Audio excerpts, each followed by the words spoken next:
Sveiki, mani sauc Ivans, es pārstāvu Latvijas Antidopinga biroju. Esmu vecākais eksperts izglītības un informācijas jautājumos. Dopinga tēma joprojām paliek aktuāla, jo tā ir sporta neatņemama sastāvdaļa. Sportistu testēšana, ikdienas pārbaudes vai sacensību pārbaudēs. Un, protams, tā ik gadu pieaug dopinga kontroļu skaits gan pasaulē, gan arī mēs cenšamies turēt labu latiņu Latvijā. Un, protams, tiek atklāti arī kādi pozitīvi gadījumi, kas lielākoties tiek sasaistīti ar anaboliskiem steroīdiem, stimulējušām vielām, Latvijas slavenu medikamentu mildrinātu. Tāpēc sportistiem jābūt modriem to, ko viņi lieto gan kā uztura bagātinātāju, gan kā medikamentus. Kas man vairāk iedvesmo strādājot šajā jomā, jau 8 gadus būdams atbildīgs par antidopinga izglītību, redzēt, kā šī sporta sistēma mainās.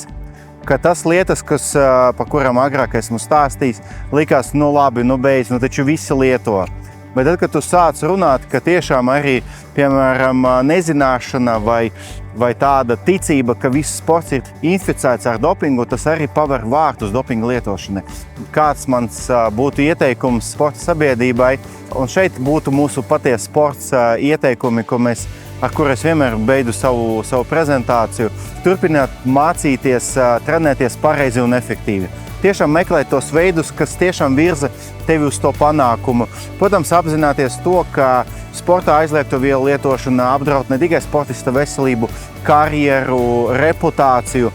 Pie šī punkta piedomāt, veidot sporta vidi, kas iedvesmo, kas iedrošina, kas jauniešus atbalsta, kas atbalsta sporta integritāti un, protams, atbalstīt jebkādu veidu fiziskas aktivitātes bez aizliegto vielu lietošanas. Es domāju, mēs katrs varam pilnveidot sporta sistēmu un sporta sabiedrību.